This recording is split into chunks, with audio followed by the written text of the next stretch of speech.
La aspirina se inventó hace más de 100 años y desde entonces los antiinflamatorios han sido un recurso muy usado en el tratamiento del dolor. Pero hoy sabemos algo importante.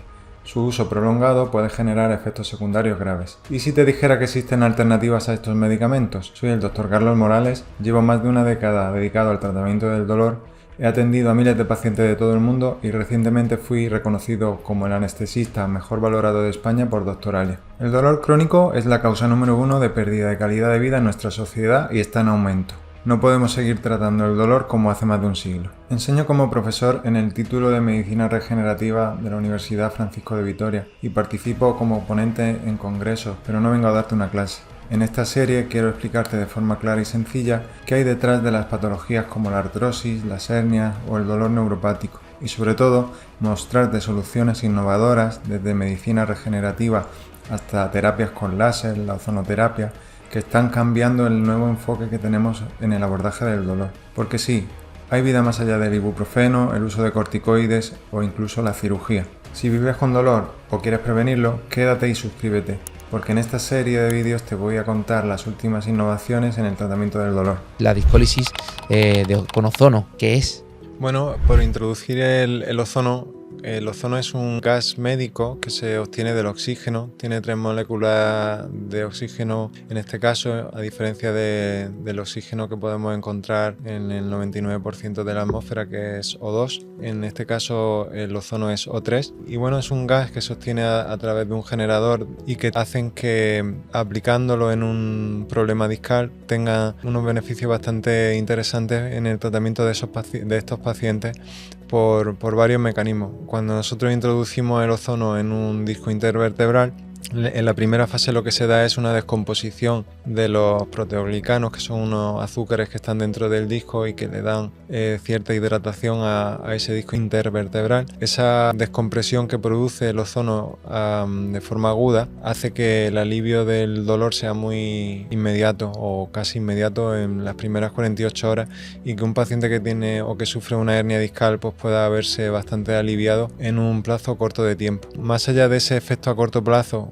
en cuanto a que esa deshidratación, el cuerpo pues poco a poco va a volver a producir esos proteoglicanos, esa deshidratación no va a ser prolongada. Lo que hace el ozono es hacer una modulación del sistema inmune y hace que las células que acuden a esa hernia discal tengan un perfil más antiinflamatorio y más remodelador o regenerativo, y de esa forma el ozono lo que hace es que el cuerpo pueda responder mejor y con menos dolor a lo que es la curación natural de una hernia discal. Ese aspecto desinfectante también del ozono es algo de lo que le permite ser un tratamiento muy seguro, ¿no? Sí, el ozono tiene una capacidad bactericida muy importante. De hecho, en algunos casos de hernia discal o de enfermedad discal se postula que hay un microorganismo que está produciendo una infección que no se diagnostica habitualmente, pero es un microorganismo, en este caso el Actinobacterius acnes, el que se ha aislado de forma repetida en discos intervertebrales de pacientes que han sufrido una hernia discal, que luego en la operación se ha biopsiado ese material que se ha quitado y en muchísimos pacientes se diagnostica este microorganismo. Pues bueno, creo que como ocurrió inicialmente en los pacientes con una úlcera, en los que el Helicobacter pylori inicialmente no se diagnosticaba, y que muchos de estos pacientes que acaban desarrollando una hernia discal son pacientes en los que realmente hay una colonización con esa bacteria y que acaban sufriendo una úlcera por esa colonización, se postula que hay ciertos pacientes en los que la hernia puede estar ocasionada por este microorganismo y que el ozono, al tener capacidad germicida,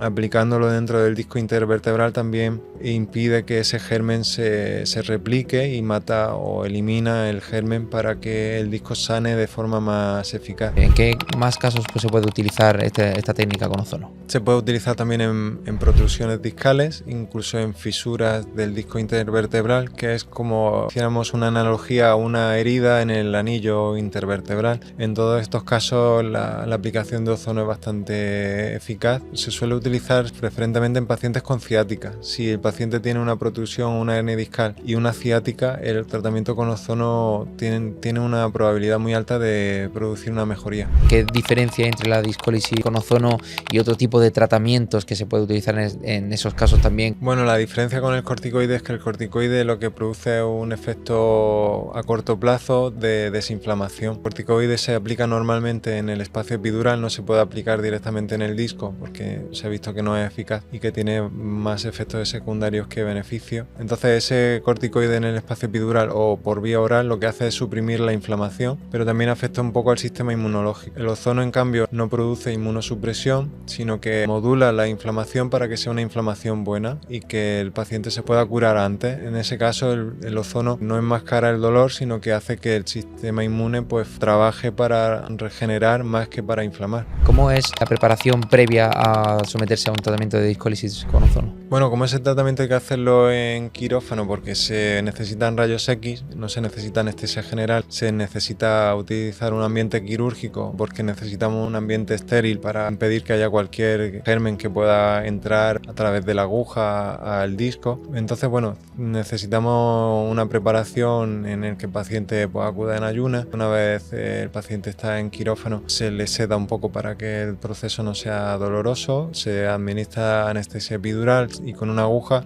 introducimos el gas dentro del disco. El paciente pasa un tiempo en observación en el hospital y normalmente en el plazo de 1 a 2 horas como mucho el paciente puede volver a casa. ¿Qué tipo de posoperatorio tiene? ¿Necesita algún tipo de reposo, algún tipo de tratamiento después? ¿El paciente llega a sentir alguna molestia al introducir el gas? El gas cuando lo introducimos molesta porque el cambio de presión es inevitable que el paciente lo note. Muchas veces no se percibe como dolor sino como una presión interna. No es agradable, pero con la sedación es llevadero, no es especialmente molesto. Y en cuanto al posoperatorio, pues se recomienda evitar coger peso durante 1 o 2 semanas en función de cómo se encuentre el paciente. 1 o 2 días de reposo relativo. No hace falta que el paciente esté tumbado todo el día, puede andar, puede salir, puede pasear. Realmente si hace un trabajo físico, o sea que necesite una actividad física, pues le recomendamos que esté un par de días en casa. ¿Cómo son los resultados de esa discólisis? ¿Suele tener que repetirse el proceso? Lo normal es que el proceso sea definitivo. En el 80% de los casos la mejoría es suficiente como para que el paciente no tenga que hacerse otro tratamiento. Sí es cierto que en un 20% de los casos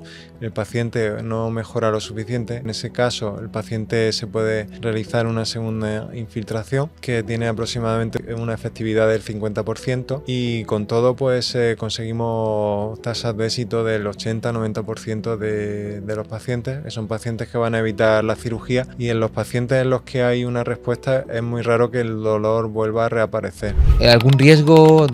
El riesgo principal es que haya una infección, por eso siempre lo hacemos en quirófano. Utilizamos agujas especiales que están cubiertas para que no entren gérmenes. Lo hacemos en un ámbito estéril y ese es el riesgo principal, que haya una infección. Hay otros riesgos mucho menores, que haya una hemorragia porque sangre al poner la aguja, el paciente y demás. Ese tipo de riesgos son bastante más limitados. Ahí el riesgo hay que medirlo en función del riesgo que tiene la cirugía. Ahí el riesgo de la cirugía tampoco es muy alto, pero bueno, le evitamos al paciente, por ejemplo, que si tiene que operarse de una hernia discal pues pueda sufrir una fibrosis después de la cirugía o que después de la cirugía pues que se cree alguna inestabilidad porque hayan tenido que quitar algún trozo de la vértebra o del disco. Entonces todo este tipo de problemas lo evitamos, sobre todo son problemas a medio y largo plazo. Una cirugía de una hernia discal, el riesgo que tiene quirúrgico es mínimo, aunque se haga con anestesia general, pero sí que es verdad que a medio y largo plazo los riesgos son más altos con una cirugía que con una discólisis con ozono. Y los estudios que han comparado efectividad a corto plazo de la discólisis con ozono respecto a la cirugía no han encontrado grandes diferencias. Tenemos un tratamiento que en muchos casos es igual de efectivo que una cirugía, pero que tiene menos complicaciones. ¿Puede darse el caso de alguna intolerancia al ozono? Ahí el ozono no puede producir una respuesta inmune en contra de él, pero hay un problema genético que es el favismo, que es el déficit de glucosa 6-fosfato deshidrogenasa. Es una enzima que se encarga de corregir el pico oxidativo que produce el ozono y hay ciertos pacientes que tienen esa mutación, pero es muy infrecuente y el paciente suele conocerla porque son pacientes en los que en su familia pues hay una historia familiar de intolerancia al consumo de habas, por eso se denomina favismo y es un problema relativamente infrecuente. Más allá de eso no hay ninguna contraindicación para el uso de ozono, más allá de cualquier contraindicación médica de que si el paciente está anticoagulado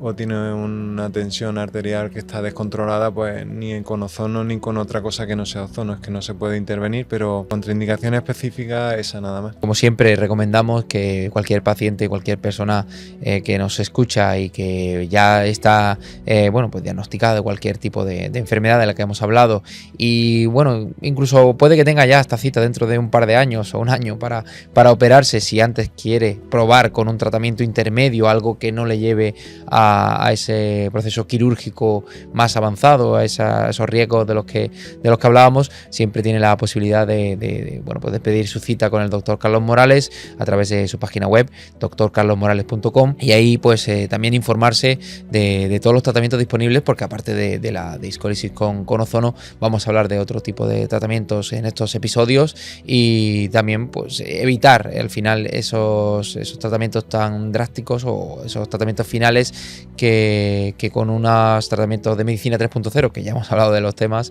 se pueden evitar. Doctor, muchísimas gracias como siempre y nos vemos en el próximo capítulo. Muchas gracias, hasta la próxima.